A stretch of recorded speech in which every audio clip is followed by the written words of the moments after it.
Hello, everybody. We're having some meetings. I know you're going to be watching a couple of them. We have a lot of people here today. A lot of subjects under discussion, including Venezuela, including, of course, North Korea and other things. And I think we're making tremendous headway.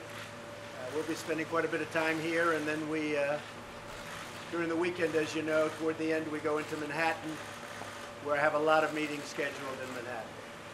Any questions? Mr. President, the North Koreans said yesterday that your statement on Tuesday was nonsense. That's the word that they used. Do you have any response to that? Well, I don't think they mean that, and I think it's the first time they've heard it like they heard it. And frankly, the people that were questioning that statement, was it too tough? Maybe it wasn't tough enough. They've been doing this to our country for a long time, for many years. And it's about time that somebody stuck up for the people of this country and for the people of other countries. So if anything, maybe that statement wasn't tough enough. And we're backed by 100% by our military. We're backed by everybody. And we're backed by many other leaders. And I noticed that many senators and others today came out very much in favor of what I said. But if anything, that statement may not be tough enough. What would be tougher than fire and fury? Well, you'll see. You'll see.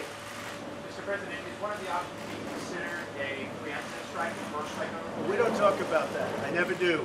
I'm not like the other administration that would say we're going into Mosul in 4 months. I don't talk about it. We'll see what happens. But I can tell you that what they've been doing and what they've been getting away with is a tragedy, and it can't be allowed. Mr. President, would you ever consider negotiations under different circumstances? Sure. We'll always consider negotiations, but they've been negotiating now for 25 years. Look at Clinton. He folded on the negotiations. He was weak and ineffective. You look what happened with Bush. You look what happened with Obama. Obama, he didn't even want to talk about it. But I talk.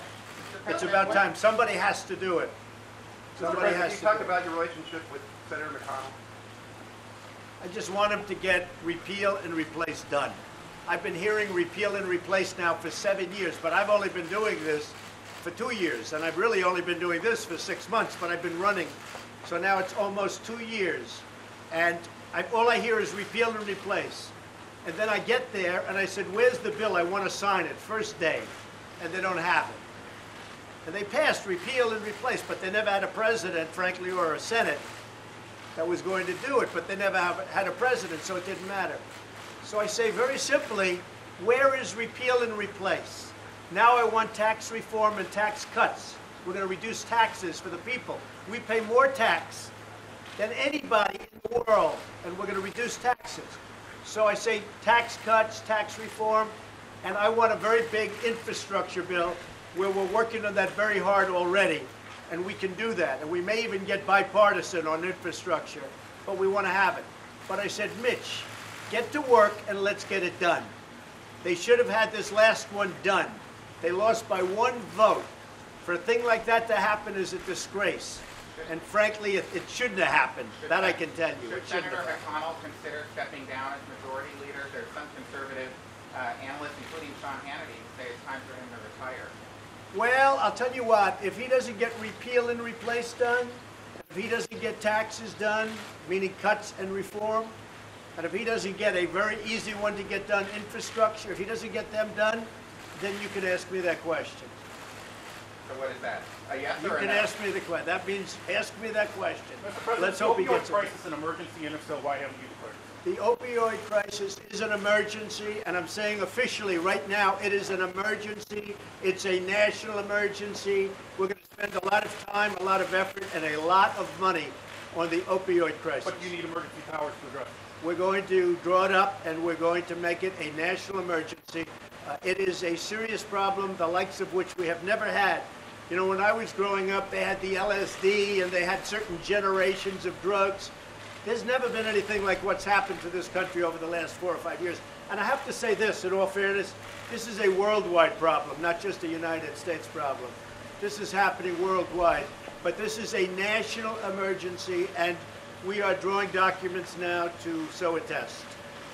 Mr. President, there's been some mixed messages coming out of your administration on North Korea. Secretary Tillerson seems to advocate for diplomacy.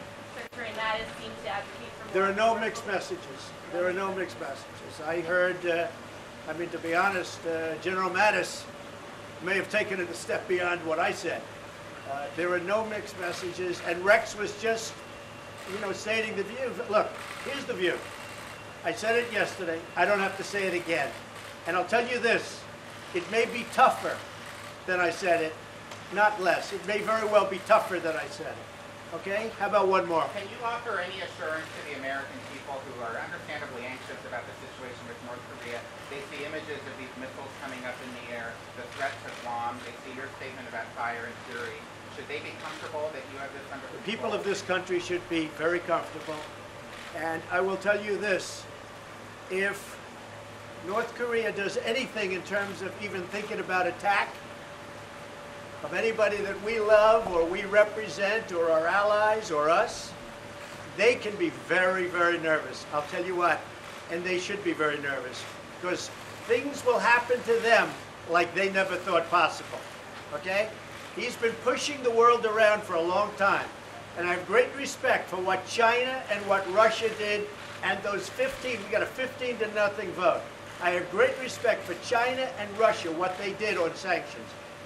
I believe that will have an effect. I don't think it will have the kind of effect, even though we were the ones that got it. And Nikki Haley did a great job. We all did a great job. But I have great respect for what they did. I have great respect for the 15-0, but probably it will not be as effective as a lot of people think it can be, unfortunately. Can China do more? I think China can do a lot more, yes. China can, and I think China will do a lot more. Look, we have trade with China. We lose hundreds of billions of dollars a year on trade with China. They know how I feel. It's not going to continue like that. But if China helps us, I feel a lot differently toward trade. A lot differently toward trade. So we will I think, the people of our country are safe, our allies are safe, and I will tell you this, North Korea better get their act together, or they're going to be in trouble like few nations ever have been in trouble in this world. Okay?